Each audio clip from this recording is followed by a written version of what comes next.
Hello दोस्तों, स्वागत है आपका हमारे चैनल पर। आज हम बात करने वाले हैं एक बहुत ही इंटरेस्टिंग और पावरफुल सॉफ्टवेयर के बारे में, पिक्टोब्लॉक्स। अगर आपको कोडिंग सीखनी है ब्लॉक के माध्यम से या एआई और रोबोटिक्स में इंटरेस्ट है तो यह वीडियो आपके लिए है। चलिए स्टेप बाय स्टेप समझते हैं व्हाट इज पिक्टोब्लॉक्स, कैसे इंस्टॉल करें और कैसे प्रोजेक्ट्स बनाएं। What is पिक्टोब्लॉक्स? पिक्टोब्लॉक्स एक ब्लॉक बेस्ड प्रोग्रामिंग सॉफ्टवेयर है जो स्पेशली स्टूडेंट्स के लिए बनाया गया है ताकि वो कोडिंग, एआई और रोबोटिक्स इजीली सीख सकें।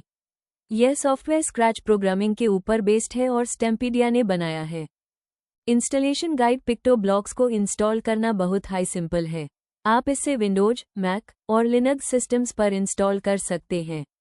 आप गूगल पर टाइप करें इंस्टॉल पिक्टोब्लॉक्स ऐप, आपके सामान्य ऑप्शन आएगा। इसको डाउनलोड करने का लिंक पर क्लिक करें। क्लिक करने के बाद अब आप इसको इंस्टॉल कर सकते हैं। यहाँ हम विंडोज के लिए इंस्टॉल कर रहे हैं तो इस पर क्लिक करेंगे। ऐसा में आप वर्जन के अनुसार इंस्टॉल कर सकते हैं। Download the PictoBlox installer .x for Windows 7 and above या डाउनलोड बटन पर क्लिक करके सॉफ्टवेयर इंस्टॉल कीजिए।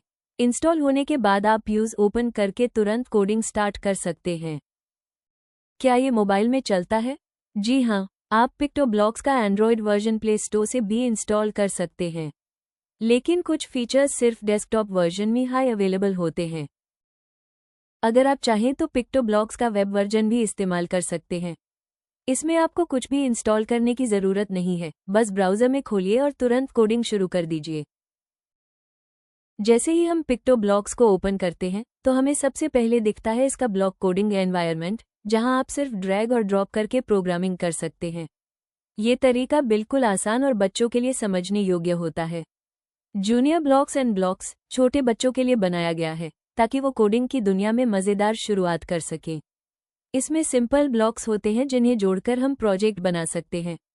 अगर कोई छात्र अपनी कोडिंग स्किल को और आगे बढ़ाना चाहता है तो वो पाइथन कोडिंग का इस्तेमाल कर सकता है। पिक्टोब्लॉक्स में पाइथन का भी पूरा सपोर्ट है। अगर आप एआई या मशीन लर्निंग में रिसर्च करना चाहते हैं तो इसमें एक अलग से मशीन लर्निंग एनवायरनमेंट भी मौजूद है। आप इमेज, ऑडियो और पोज बेस्ड मॉडल भी बना सकते हैं, और वो भी ब्लॉक या कोडिंग दोनों तरीकों से। पिक्टोब्लॉक्स का एक और दमदार फीचर है 3D XR स्टूडियो। यहाँ आप ऑगमेंटेड रियलिटी और वर्चुअल रियलिटी VR प्रोजेक्ट्स बना सकते हैं, वो भी बिना किसी जटिल कोडिंग के। इस एक ही सॉफ्टवेयर में आप coding, AI, robotics, machine learning, IoT और AR/VR जैसे फ्यूचर रेडी स्किल्स सीख सकते हैं। ठीक है, पिक्टोब्लॉक्स का ब्लॉक आधारित वातावरण खोलते हैं। अब हम पिक्टोब्लॉक्स के ब्लॉक आधारित वातावरण के विभिन्न तत्वों को समझते हैं। जैसा कि आपने बताया, स्प्राइट्स। एक स्प्राइट एक वस्तु या एक चरित्र होता है जो परियोजनाओं में विभिन्न क्रियाएं करता है। ये दिए गए निर्देशों को समझता है और उनका पालन करता है। छवि में दिखने वाला भालू एक स्प्राइट है जिसका नाम टोबी है। ये पिक्टोब्लॉक्स में आपका कोडिंग साथी होगा। एक स्प्राइट के वस्त्र, कॉस्ट्यूम्स होते हैं जो स्प्राइट के कई अलग अलग रूप होते हैं। कुछ स्प्राइट में एक से अधिक वस्त्र होते हैं और आप क्रियाएं करने के लिए ब्लॉक का उपयोग करेंगे। स्टेज वो क्षेत्र है जहां स्प्राइट आपके प्रोग्राम के अनुसार क्रियाएं करता है। स्टेज के अपने स्क्रिप्ट और ध्वनियां होती हैं। आप छवियों का उपयोग करके स्टेज को सजा सकते हैं। इन छवियों को बैकड्रॉप्स कहा जाता है। आप पिक्टोब्लॉक्स की अंतर्निहित लाइब्रेरी से एक बैकड्रॉप चुन सकते हैं, स्वयं पेंट कर सकते हैं, अपने कंप्यूटर से एक छवि अपलोड कर सकते हैं या यहाँ तक कि एक तस्वीर भी क्लिक कर सकते हैं। स्क्रिप्ट एक स्क्रिप्ट पिक्टोब्लॉक्स स्क्रैच की भाषा में एक प्रोग्राम या एक कोड होता है। ये ब्लॉक का एक समूह है जो किसी कार्य या कार्यों की एक श्रृंखला को करने के लिए एक विशिष्ट क्रम में एक दूसरे के नीचे व्यवस्थित होते हैं। आप कई स्क्रिप्ट लिख सकते हैं जो सभी एक साथ चल सकती हैं। आप स्क्रिप्ट केवल स्क्रीन के केंद्र में स्थित स्क्रिप्टिंग क्षेत्र में लिख सकते हैं। ब्लॉक्स एक ब्लॉक एक जिगसॉ पहेली के टुकड़े की तरह होता है जिसका उपयोग स्क्रिप्टिंग क्षेत्र में एक दूसरे के नीचे खींचकर और छोड़कर प्रोग्राम लिखने के लिए किया जाता है। ब्लॉक का उपयोग करके कोड लिखने से पारंपरिक प्रोग्रामिंग भाषाओं में कोड लिखते समय होने वाली त्रुटियां समाप्त हो जाती हैं। Block block palette code tab के अंतर्गत होता है। इसमें विभिन्न पैलेट होते हैं जैसे मोशन, साउंड और कंट्रोल। प्रत्येक पैलेट में अलग अलग ब्लॉक होते हैं जो पैलेट के नाम से निर्दिष्ट कार्यों को करते हैं। उदाहरण के लिए, मोशन पैलेट में ब्लॉक स्प्राइट की गति को नियंत्रित करेंगे और कंट्रोल पैलेट में ब्लॉक विशिष्ट स्थितियों के आधार पर स्क्रिप्ट के कामकाज को नियंत्रित करेंगे। बाईं और नीचे स्थित ऐड एक्सटेंशन बटन से ब्लॉक पैलेट की अन्य किस्में लोड की जा सकती हैं। मोड्स पिक्टोब्लॉक्स में 2 मोड होते हैं, स्टेज मोड। इस मोड में आप स्प्राइट और इवाइव जैसे बोर्ड के लिए स्क्रिप्ट लिख सकते हैं ताकि वास्तविक समय में स्प्राइट के साथ इंटरैक्ट किया जा सके। यदि आप बोर्ड को पिक्टोब्लॉक से डिस्कनेक्ट करते हैं तो आप अब इंटरैक्ट नहीं कर सकते। अपलोड मोड यह मोड आपको स्क्रिप्ट लिखने और इसे बोर्ड पर अपलोड करने की अनुमति देता है ताकि आप कंप्यूटर से कनेक्ट न होने पर भी इसका उपयोग कर सके। उदाहरण के लिए, आपको चलने वाले रोबोट बनाने के लिए एक स्क्रिप्ट अपलोड करने की आवश्यकता होती है। हम पिक्टोब्लॉक्स के ब्लॉक आधारित इंटरफेस में गहराई से जाने वाले हैं। कोडिंग का ये दृश्य तरीका बहुत ही सहज है और शुरुआती लोगों और अनुभवी कोडर्स के लिए भी एकदम सही है जो जल्दी से विचारों का प्रोटोटाइप बनाना चाहते हैं। चलिए देखते हैं यहाँ आपको ब्लॉक की कौन कौन सी अलग अलग कैटेगरी मिलेंगी। मोशन ब्लॉक्स का इस्तेमाल स्प्राइट यानी आपके कैरेक्टर को चलाने के लिए होता है।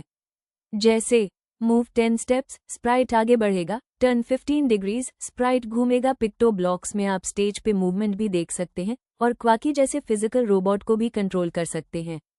लुक्स ब्लॉक से आप स्प्राइट का लुक, कॉस्ट्यूम और डायलॉग्स बदल सकते हैं। कॉस्ट्यूम बदलना, कुछ बोलना या अपीयरेंस में इफेक्ट्स डालना, सब कुछ यहीं से होता है। पिक्टो ब्लॉक्स में साउंड ब्लॉक्स की मदद से आप स्प्राइट्स को आवाज दे सकते हैं। प्ले साउंड अंटिल डन या खुद की रिकॉर्डिंग भी चला सकते हैं। गेम, एनिमेशन या स्टोरी टेलिंग सब में काम आता है। इवेंट्स ब्लॉक्स वो ट्रिगर्स होते हैं जिनसे आपका कोड शुरू होता है। When green flag clicked, when space की प्रेस्ड। पिक्टो ब्लॉक्स में आप हार्डवेयर इवेंट्स भी ले सकते हैं, जैसे क्वाकी का कोई बटन प्रेस हो जाए। कंट्रोल ब्लॉक्स आपके कोड का लॉजिक तय करते हैं, जैसे लूप, रिपीट या फॉरएवर। वेट, कुछ देर रुकने के लिए। इफ एल्स डिसीजन लेने के लिए ये ब्लॉक आपके प्रोजेक्ट को इंटेलिजेंट बनाते हैं। पिक्टो ब्लॉक्स सेंसिंग ब्लॉक्स से आप जान सकते हैं कि स्प्राइट किसी ऑब्जेक्ट को टच कर रहा है या नहीं, या माइक में कुछ बोला गया या नहीं। आप फेस डिटेक्शन, वॉइस रिकग्निशन जैसे सेंसिंग फीचर्स भी यूज कर सकते हैं। एडिशन, सब्ट्रैक्शन, कंपेयर करना, सब कुछ ऑपरेटर्स ब्लॉक्स करते हैं, जैसे 5 जोड़ 3 length of word. Logical blocks, and, और, नॉट, जो कंडीशंस में काम आते हैं। वेरिएबल्स में आप अपनी वैल्यू स्टोर कर सकते हैं, जैसे स्कोर, टाइम, यूजर इनपुट वगैरह। माई ब्लॉक से आप अपने कस्टम ब्लॉक्स बना सकते हैं, जिससे कोड और भी ऑर्गेनाइज्ड और रीयूजेबल बनता है। पिक्टो ब्लॉक्स की सबसे खास बात है एक्सटेंशंस। इनसे आप IoT, रोबोटिक्स, मशीन लर्निंग जैसे एडवांस टूल्स जोड़ सकते हैं, जैसे फेस डिटेक्शन, क्वाकी robot control, mic speech recognition, camera, Toby camera sensor. बस ऐड एक्सटेंशन बटन दबाइए और नई दुनिया शुरू कीजिए। तो दोस्तों, ये था पिक्टो ब्लॉक्स का पूरा ब्लॉक बेस्ड इंटरफेस। अब आप हर ब्लॉक की पहचान कर सकते हैं और मजेदार प्रोजेक्ट्स बना सकते हैं, चाहे वो एनिमेशन हो, गेम हो या आई वाला रोबोट।